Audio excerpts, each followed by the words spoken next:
Welcome to the very mediocre quality summary of the book Beowulf, and by us, the ones who shenanigans. Anyways, the opening of the book is quite simple. It is just a long, long, long family tree. So you don't have time to go over it. Now, Hrothgar, when he became king, after a few years, he said, I need a place to celebrate. So he, with a large amount of men, very strong men, and they build a very big meat hall. The meat hall is called Harriet. And Harriet was really nice. Like a party, we eat food, sing songs, and crap on each other because they're better than the others, apparently. Now, after a bit,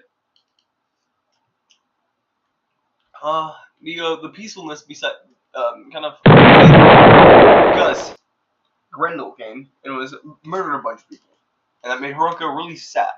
But this wasn't going on for just one day. No, it kept going on every night, 12 years. I don't feel like doing the math for that. But that made man so desperate that he was reaching out to other kingdoms for help.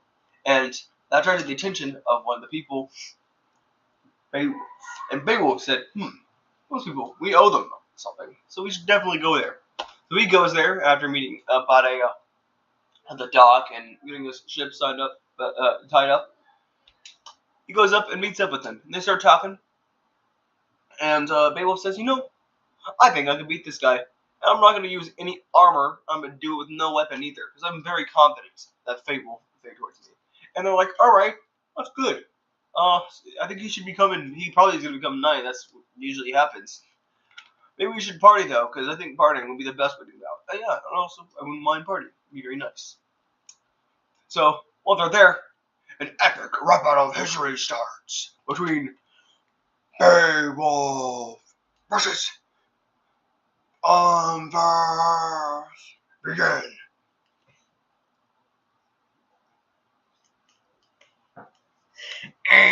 Actually, you lost that swimming race with that one friend of yours despite your boasting. My brother in Christ, I was attacked by sea monsters and defeated every single one of them underwater and still made it to the finish, even though I lost. Now tell me, if you have done anything of that great accomplishment before. After a bit later, when it turns night, Hrothgar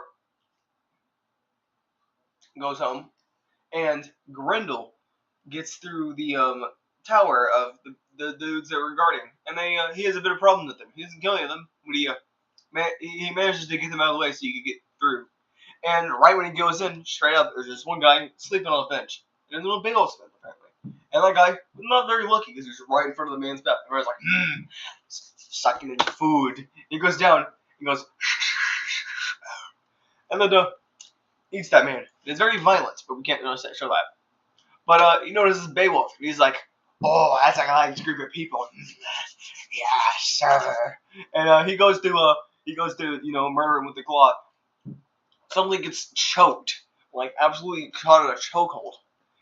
And after a struggle and breaking a bunch of benches, he gets his arm ripped off, and that's very lethal. He still manages to get away, but like Beowulf didn't want that to happen. He's like, no, I didn't want justice. Oh, I wanted to see his head. I wanted to go over his body. Why was I? If only I was weaker. No, everybody still liked that anyways, and they're like, all right, they celebrate, and we're like that. Umperth was like, oh yeah, I'm sorry, I was a bit of a prick a bit ago. And then they said after they pay him wealthily, like, yes, a little money for you, because and also a bit of compensation too, because your guy got brutally eaten, like it was a FNAF film. Now after everyone went to sleep, this man, Mr. Right hand man of Hrothgar, they were chilling inside the meat hall, and then apparently Grendel's mom murdered for revenge, and then ran away. And that made, and the next morning, that made Hiroka really sad. And he's like, man, all this bad stuff keeps happening to us. Beowulf says, stop crying. Come with me, and we will get revenge. He's like, oh, alright, that makes sense. So they go, and when they get there, they realize that they can't do much to get in there. And Beowulf says, alright, I got this. With his full armor and the sword from Uzoth, Umfirth, they decide to go, he goes in. And the sword apparently has never lost a single fight. When he goes in there, he immediately starts attacking him. But his armor saves him because of how powerful his armor is. But she's also invulnerable to the sword that has apparently never lost a battle. After 9 hours, he finds a giant sword and uses that to cut off her head. And ends up killing her. Now, he also notices that Grendel's body was there. He's like, oh hey, I can get the trophy. He cuts off his head, and the blood melts the blade, and it breaks it off, and it's only the hilt. Just sad. So he brings the head in the hilt and leaves all the treasure that was there. I even showed up because it wasn't really a main thing.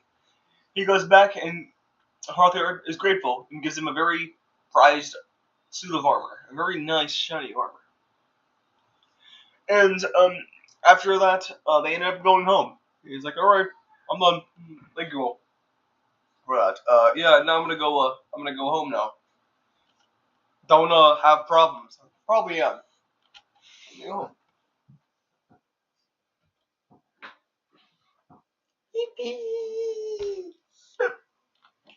So after Beowulf makes it home safely, thanking God and all that, Mr.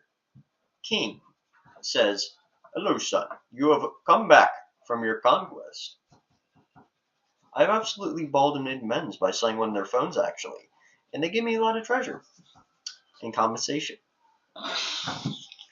They gave me this armor and all this gold, and I'm going to give the gold to you because I don't need all this.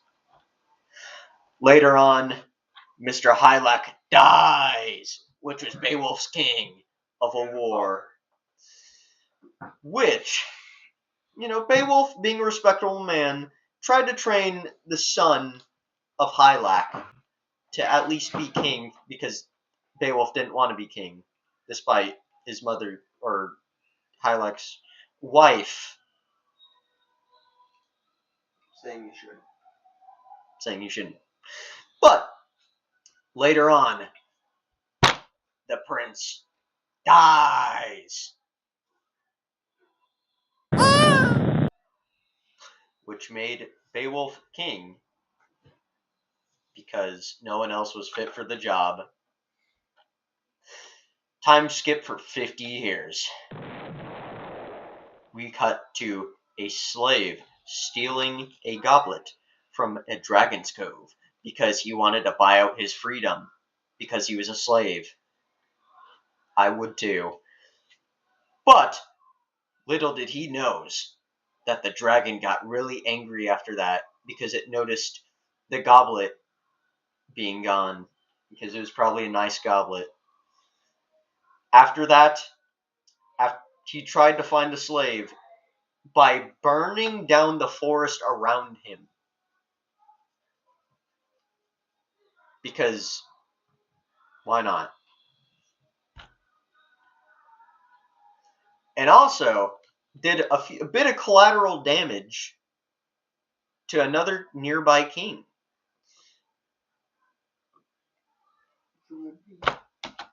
And when Beowulf came back from a conquest of some sorts, he came back to find his entire throne room and most of his castle just demolished. Rubble. And he wished revenge on the being that did it. So he assembled a few men, thinking that, oh, I'm still young, I can take all these people on by myself. So he brings a few men and eventually finds a slave that knows where the dragon is. And the slave eventually says, okay, I'll take you to the dragon because I'm being forced to now. And later, once they arrive at the cave, they see the dragon. And then they fight. Beowulf, since he was an old fart, he was losing. And the guard that did not run away, because all of his other guards ran away because, oh no, our insanely powerful guy, Beowulf, is losing for once in his life. And they get scared and run. But one guy, he did not like that train of thought. He was like, you know what? If my king's gonna die, I might as well go and try to help him not die. And so they fought. And after distracting the dragon with a nick to its side, Beowulf eventually, gets bitten, but also stabs the dragon in the throat. But to his disbelief, the dragon had venom. And Beowulf was not in good condition after this. He was dying, as you can see here. But then, since Beowulf was about to die, Beowulf said, "Dang, you're like heroic and stuff. I'll make you king, and also bring some treasure. I want to see the spoils of what I've won." And then, so he did. And then he died. The end.